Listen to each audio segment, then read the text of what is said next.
Friends असी बैसल्स equation जो है चैप्टर हैगा तुहाडे कोल बैसल्स फंक्शन वो 5th लैक्चर ते आ गए हैं। आगे 2 लैक्चर होर बचे ने, 7 लैक्चर च पूरा कवर हो जाएगा। सो अज कुछ इंपॉर्टेंट क्वेश्चन करने ने तुहाडे कोल जिहड़े हैगे ने, ठीक है जी। सो पहला क्वेश्चन की है, पहला क्वेश्चन जिहड़ा है तुहाडे कोल integration J n x sine x d x equal to x J one x sine x plus J not brackets x cos x minus sine x plus C. और ये वेरी इंपॉर्टेंट क्वेश्चन है, ये P U दे विच sure questions दे विच आंदा है। तो पी यू दे विच श्योर क्वेश्चनस दे विच आंदा है, तो इस करके इस क्वेश्चन को बिल्कुल अच्छी तरह प्रिपेयर करना हैगा तुहाडे को, ठीक है जी। सो अगर कुछ ना पता लगे तो जिहड़ी साइड तुसीं सॉल्व कर सकते हो उस साइड ते चल पो। आ वाली साइड आपां कर सकते हुन्ने आ, तो तुहाडे कोल इस साइड तो शुरू कर लिया आपां, इस साइड तो शुरू कर लिया। इंटैग्रेशन है, बाय पार्ट्स करन लगे हैं। पहला फंक्शन इस सारे नूं मन्निया है, दूजा इसनूं। तरीका की हुंदा, पहला एज इट इज़, दूजे दी इंटैग्रेशन, वन दी इंटैग्रेशन एक्स, निशानी माइनस दी, पहले दा डेरिवेटिव, दूजा एज इट इज़, किसी आ वाली चीज़ एज इट इज़ जांदी हुंदी है। So as it is, so by part सब नूं आंदा है। पहला इसनूं मन्निया, पहला एज इट इज़, दूजे दी इंटैग्रेशन, वन दी इंटैग्रेशन एक्स, निशानी माइनस दी, पहले दा डेरिवेटिव, पहला इसनूं मन्निया आ डेरिवेटिव इनटू आ वाला एक्स आंदा हुंदा, आ वाला एक्स आंदा हुंदा। सो बाय पार्ट्स हो गया साडा। सो ये एज इट इज़ नीचे आ गई जी तुहाडे को, ठीक है जी। हुण देखो इहदा आपां डेरिवेटिव अगर कर दईए, सो प्रोडक्ट रूल लगूगा जे वन डैश साइन उस तरह आ जाऊगा, जे वन एक्स उवें आ जाऊगा, साइन का डेरिवेटिव कॉस, बाहरले पासे एक्स है। सो बाय पार्ट्स कर दिता। हुण जो तुसीं बाय पार्ट्स कर दिता, तुसीं सोच के देखो तुहाडे को की अराइज होया, जे वन डैश। क्वेश्चन शो या जे वन है या जे नॉट है, डैश नहीं है। सो इत्थे देखो जो आप प्रूव करना है उस डैश नहीं है, इत्थे डैश अराइज होगी। इसका मतलब क्या है, इत्थों एक हिंट मिलता है कि जिस रेफरेंस फार्मूले च डैश का रिलेशन है जे वन जे नॉट ना, उस रेफरेंस फार्मूले में यूज़ कर लिया जाए। सो रेफरेंस फार्मूला वन ले लिया जी, उस डैश का तो उस तो पिछले का रिलेशन आता है। सो एक्स जे एंड डैश बराबर है, आ वाली चीज़ आप लिख ली, ठीक है जी। सो इत्थे तक बिल्कुल तो ठीक ठाक ढंग नाल क्लीयर हो गया। चलिए जी नेक्स्ट पेज के उत्ते।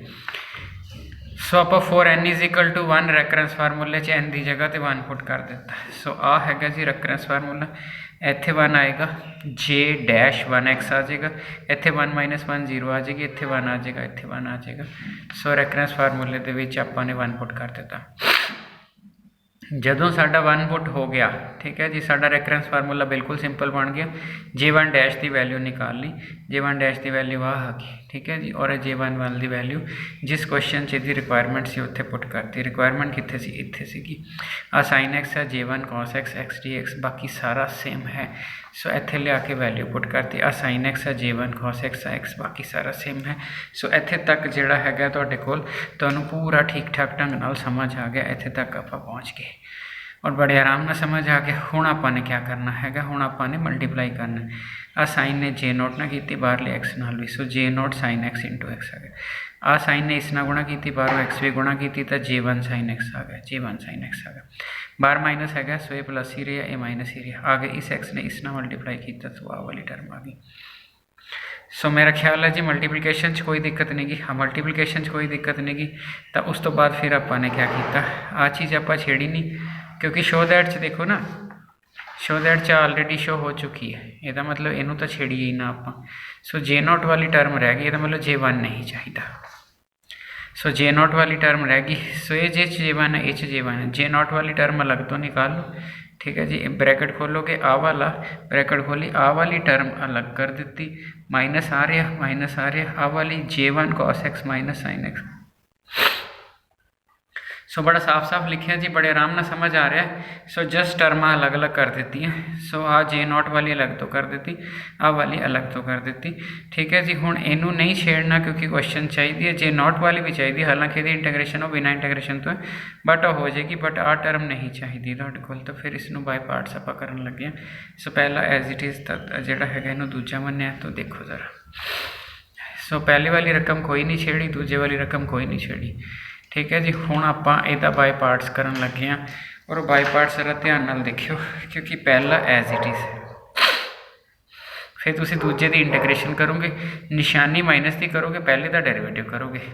सो पहला एज इट इज़, दूजे की तुसी इंटैग्रेशन करोगे, दूजा कौन है, जे वन एक्स, तो जे वन एक्स की इंटैग्रेशन आ गई, फिर निशानी माइनस की, पहले का डेरिवेटिव। सो डेरिवेटिव क्या होगा, एक्स का one cos as it is, तो x as it is cos का माइनस साइन, साइन का कॉस। सो डेरिवेटिव आ गया। कॉस ना कॉस कट गया, एक्स साइन एक्स आ गया और वो वाली चीज़ इत्थे रिपीट हो जाती है, तो बाय पार्ट्स तुहानूं पता लग गया। आ टर्म थोड़ी कट गई। हुण तुसीं होर सिंपलीफाई कर लिया क्वेश्चन नूं। आ वाला क्वेश्चन ये एवें ही लिखिया गया, जे नॉट वाली एवें ही लिखी गई। हुण थोड़ी अगली टर्म किहड़ी बची, माइनस आ सारी टर्म बच गई जे वन वाली, तो आ रहा माइनस माइनस प्लस अंदर हैगा ही हैगा तुहाडे कोल नैगेटिव ते जे वन, आ वाली टर्म बच गई। सो ये चीज़ हो गई। हुण डे वन तो आपां पढ़ते आ रहे हैं J not one negative J one हुंदा है। ਇਹਦਾ मतलब ਤੁਹਾਡੇ पास जे नॉट वन, अगर मैं इंटैग्रेशन करा, इंटैग्रेशन इस डिफरेंशिएशन ਨੂੰ खत्म कर देगी। सो जे वन इंटैग्रेशन है जो ਤੁਹਾਡੇ ਕੋਲ ਉਹ जे नॉट एक्स के बराबर होंगी। ਇਹਦਾ मतलब जिथे भी जे वन आएगा इंटैग्रेशन उत्थे तुसी नैगेटिव जे नॉट पा देना। सो इत्थे नैगेटिव जे नॉट पै जाऊगा, इत्थे नैगेटिव जे नॉट पै जाए। सो जो इत्थे नैगेटिव जे नॉट पऊगा, सोच के देखो ये नैगेटिव नैगेटिव पॉजिटिव आ टर्म कैंसल। ध्यान नाल सोचो, उरे नैगेटिव जे नॉट आया, अगे कीता होया मेरा स्टैप, तुसी सिर्फ इत्थे देखो, इत्थे नैगेटिव जे नॉट आया, negative negative positive J not x sine x, J not x sine x बची हुई क्वेश्चन शो दैट हो गया। ठीक है जी। सो नैक्सट स्टैप तुसी सिर्फ देखना है तुहाडे कोल वो क्या होया। सो इस स्टैप नूं देखो, इस स्टैप दे विच आ वाली टर्म ते आ वाली टर्म कट्टनी है, सिर्फ इत्थे वैल्यू देनी है, बाकी कुछ नहीं करना। इत्थे नैगेटिव जे नॉट आना। सो बाकी कुछ नहीं किया, टर्म कट्टी कि नैगेटिव जे नॉट ने पॉजिटिव करता, तुहाडा क्वेश्चन आ गया। सो 3 टाइम्स पहला आ चुका है पी यू दे विच, तो चौथी बार इसने आ जाना है। ठीक है जी। सो इस करके इस क्वेश्चन को ध्यान ना करना। मैं पिछले लैक्चर च भी गया सी, अगर तुहानूं ये लैसन डिफिकल्ट लगता है तो सिर्फ जिन्ने क्वेश्चन मैं नोट्स विच डिस्कस किए ने बस वो कर लो।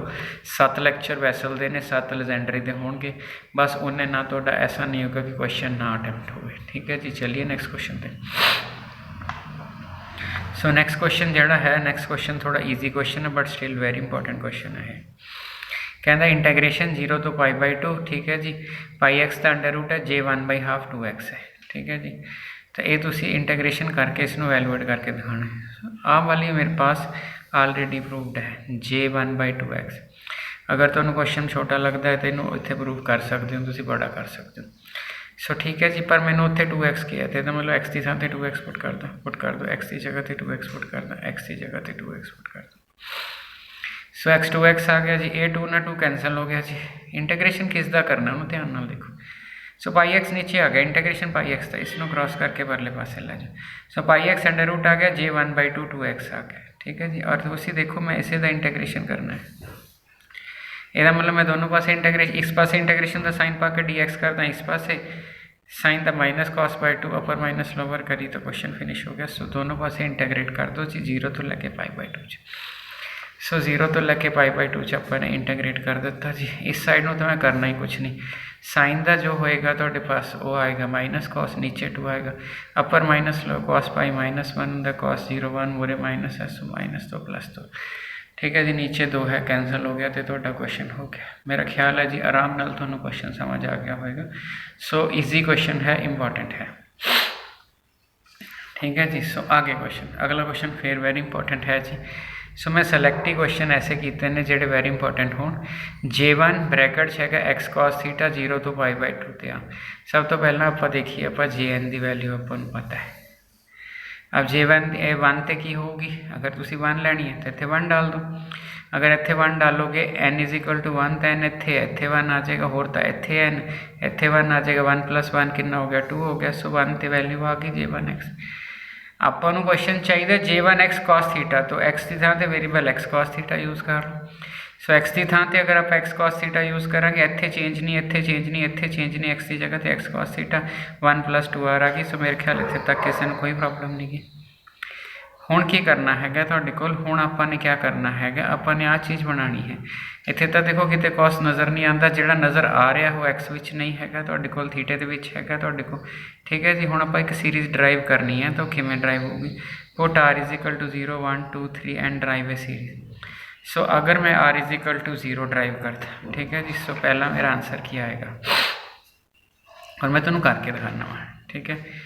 इत्थे आपां एक पेपर ले लैंदे हां तुहाडे कोल ते आपां सॉल्व करके दिखाने हैं, क्योंकि इत्थे तुहानूं कन्फ्यूजन क्रिएट हो सकती। सो अगर मैं, हाँ जी, अगर मैं r0 लेना, देखो मेरा असल च क्या है, मैं पहला तुहानूं जिहड़ा हैगा तुहाडे कोल ओहदी वैल्यू लिख ला। समेशन है r इज इक्वल टू 0 तो इन्फिनिटी है, -1 है, r है, नीचे r फैक्टोरियल है, गामे विच r प्लस 2 है, x cos थीटा बाई 2 है, इसकी वैल्यू 1 प्लस 2r है।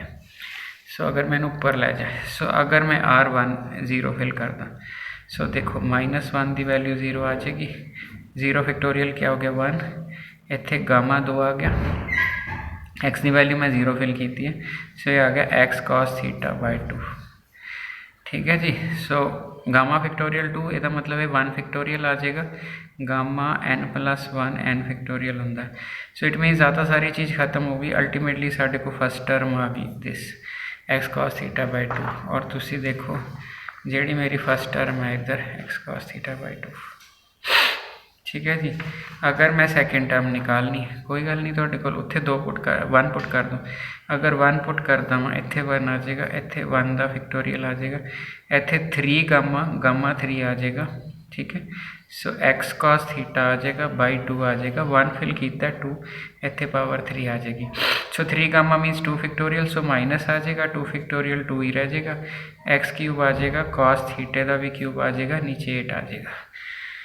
ठीक है जी। सो ये थोड़ी अगली टर्म आ गई, और अगली टर्म तुसी उधर देख लो, थोड़े को जी हैगी 3 उदा ही रखा, नीचे 8 x cos थीटा, इस तरह अपनी नैक्सट टर्म आ जाएगी। सो मेरा ख्याल है तुहानू पुटिंग समझ आ गई। ठीक है। तो जो पुटिंग समझ आ गई तो एक सीरीज़ तैयार होगी साड़ी। ठीक है। अब सीरीज़ क्या तैयार हुई? ठीक है जी। गामा 3 है जी, अगर गामा 3 लिखूँगा तो वो 2 फैक्टोरियल होएगा, अगर गामा 4 लिखूँगा वो 3 फैक्टोरियल होएगा। सो आ वाली चीज़ जी हैगी है तुहाडे कोल मेरी लिखी गई, आ वाली चीज़ मेरी लिखी गई। ठीक है जी। इत्थे मेरा 2 फैक्टोरियल आ गया, x बाई 2 का क्यूब आ गया, cos क्यूब थीटा आ गया, 1 बाई 2 4 फैक्टोरियल का 3 आ गया, इत्थे 5 आ गया। ठीक है जी।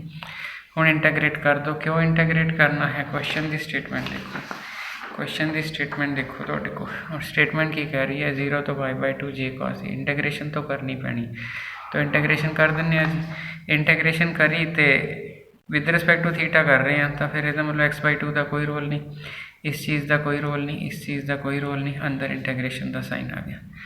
हुण अगर इंटैग्रेशन करनी है, इंटैग्रेशन करने का एको ही तरीका रिडक्शन फार्मूले, कले कले नूं सॉल्व तो कर नहीं सकते है, तो आपां रिडक्शन फार्मूला लगाना है। रिडक्शन फार्मूला तुहानूं याद होवे तुहाडे कोल भी 2 घटते थे उत्तों, फिर 1 घटा के 2 घटते थे नीचों, 5 बाई 2 ना गुणा करते थे अगर ईवन होंगे, और तो कोई गुणा नहीं होंगी सी। सो लो पहला x बाई 2। ठीक है जी। सो पहले वाली वैल्यू 1 आ गई तुहाडे कोल। ठीक है जी। दूसरी वाली जी हैगी cos क्यूब थीटा, ये आ गई 2 बाई, आ वाली चीज़ कितना आ गई तुहाडे कोल, ये भी आप एक कैलकुलेशन करके देख लीए तुहाडे को, नहीं तो फिर तुहानूं समझ आने से दिक्कत हो जानी है। ठीक है। मान लो मैं तुहाडे कोल इवैल्यूएट करना है, ध्यान नाल देखियो जी, आ कीता होया वैसे इवैल्यूएट, अगर मैं 0 to pi by 2 cos cube theta d theta evaluate करना है। ठीक है जी। तो मैं ये 1 घटाता सी 2, फिर 2 घटते सी, पर 0 नहीं लेना, नीचे उन्ने तो ही शुरू हो जाता सी 3 1। यदा मतलब मैं जे 0 to pi by 2 cos 5 theta d theta. So पहला 5 चो 1 घट जाता सी, 4 फिर 2 0 नहीं लिखना, फिर 5 फिर 3 फिर 1 2 2 डैमिनिश। ये आप फस्ट ईयर के पढ़िया होया है तुहाडे को।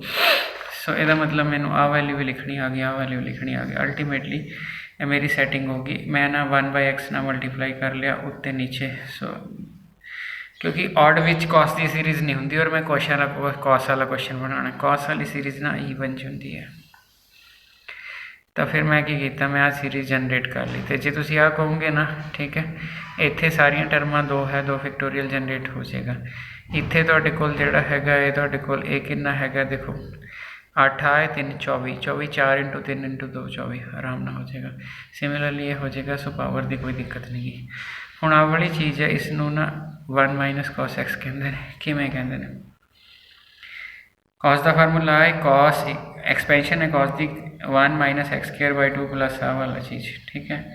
और मैं 1 माइनस कॉस की लेनी है, 1 माइनस कॉस का मतलब 1 माइनस आ कॉस की एक्सपेंशन आ गई, और जो तुम एक्सपेंशन में खोलोगे 1 1 कैंसल हो जाएगा, प्लस एक्स स्क्वायर बाई 2 वहाँ पे माइनस x4 वहाँ पे। सो ये मतलब 1 माइनस कॉस की एक्सपेंशन है। ये तो क्वेश्चन शो हो गया। ठीक है जी। सो बड़े आराम नाल तुसीं क्वेश्चन कर लिया जी तुहाडे पास, ठीक है जी। बाकी जिहड़े हैगे अगला टॉपिक जिहड़ा हैगा तुहाडे कोल, सो 3 ही क्वेश्चन सीगे बट वेरी इंपॉर्टेंट क्वेश्चन सीगे, ठीक है जी। तो अगला टॉपिक जिहड़ा हैगा तुहाडे कोल, ये जान के छोटी रह गई तुहाडे कोल, क्योंकि अगली ना मिला दिंदा तो अगली बहुत वड्डी हो जानी सी, ठीक है जी। सो अगले वाले विच आपां तुहाडे कोल 6वें लैक्चर च मिलदे हां तुहाडे कोल, उस विच कोई मोस्ट इंपॉर्टेंट प्रॉपर्टीज़ करांगे, ठीक है जी। Thank you.